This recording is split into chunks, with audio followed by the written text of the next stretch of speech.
Welcome back to our discussion on the problems faced by the NBFC sector, in particular because of the moratorium granted by Reserve Bank and because of the lockdown due to the COVID. We've been speaking with an array of experts, so I'll straight away go back to them. Mr. Khan, which is the most feasible thing immediately? I mean, we can't have all these solutions, but if you were to rank them, would the first thing be debenture pushback, or would it be a window of credit? Would it be RBI buying bonds? Which can be done immediately? I would say window of credit, because reneging on bond interest payment would have so many other chain reactions. Okay. So line of credit. So one is ramping up LTRO and nudging the banks to lend, and keep the powder ready for buying corporate bonds. And also remember, there is a provision in Section 18 of RBI Act. RBI can lend to any person for 3 months. Yes. So I think that also should be thought of, but subject to safeguards and quality concern, because central bank balance sheet to some extent have to be preserved, but not under ordinary circumstances. Extraordinary circumstances. Fair point, sir. Sandeep, your thoughts? You know, the other day I had Kenneth Rogoff, and he was saying that global bodies like IMF and World Bank have to get together and decide that even international bonds should not be serviced for 3 or 6 months because of this lockdown. People have gone that far in terms of an ask. What is the most feasible thing? So, Latha, I think we have to look at India a little bit differently, because I think we, as an emerging economy, you know, if you recall, Iran is in this trouble because they cannot support the citizens. Therefore, they're allowing them to work, and there's no quarantine. Similarly, all emerging economies will have to prioritize where they spend their money. So I think there will be limited dry powder, so to speak, for financial market support at this stage.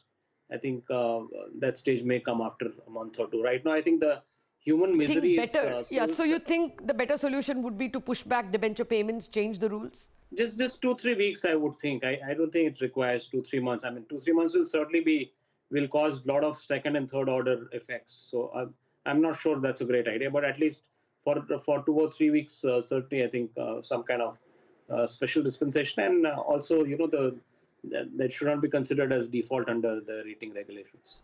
Okay. So rating agencies also be told. Mr. Srinivas Raghavan, you think that is enough, a 2 to 3 week window? What is a base ask? I mean, not asking for the moon, but what is feasibly possible? See, I think the simple point is this, Latha. From the borrower's side, they virtually have carte blanche, which means in theory, 100% of our borrowers could come and ask for a moratorium. Now, the language of the RBI circular is that lenders have been given permission to offer moratoria, but the reality is, if a trucker or any small borrower walks into, or, you know, calls us and says, I want a moratorium, there is no way I can refuse. I don't think there's any way any of us can refuse. Okay. So, in a sense, from the borrower's side, it's 100% moratorium, in theory. Yes. I'm not saying all of them will opt for it, but in theory it is. Yeah. Whereas, for us, in reality, it is only to the extent of the bank borrowing, and even that, our bank has to agree. And, you know, but banks... Mr. Srinivas Raghavan, 1 minute, Mr. Srinivas Raghavan. The LTRO forces banks to buy bonds from the secondary market and the primary market. We are only 1 day into the working week. The LTRO will become operational, and there'll be probably 1 lakh crore or 2 lakh crore of LTROs done. So by the 2nd or 3rd week of April, they will give you new money, isn't it? Point very well taken. And again, see, I'm now speaking for the industry as a whole. Because if you look at individual entities, for example, if you ask me, you know, do we have serious concerns on this? My answer is no.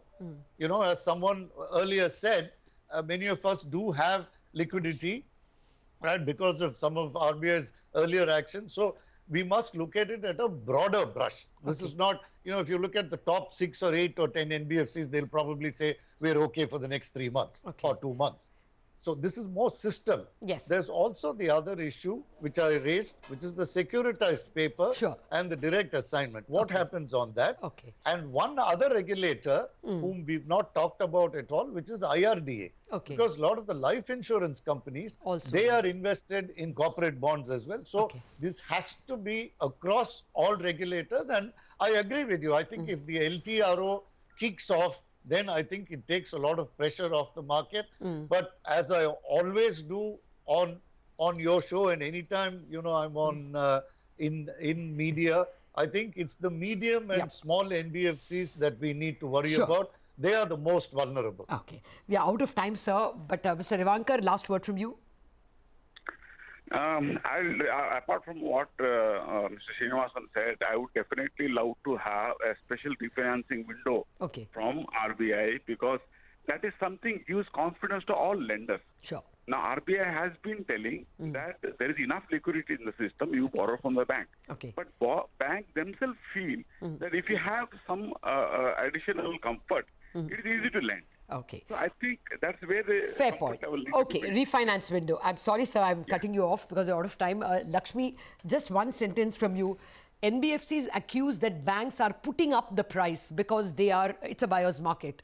You think that is true, and can anything be done about it? See, there will be opportunistic buying, no doubt, but that's not entirely true. We are seeing TLTRO being implemented in phases. It's important to give it time. This is unprecedented. We have seen this for the first ever time in India, and I think if implemented well, looks like banks are willing buyers. There are selective biases, no doubt about it, so I don't completely disregard what you're saying, but it's not entirely true. We need to be slightly more vociferous, slightly more emphatic, and the way to get out through this mess is clearly the TLTRO, which RBI has introduced.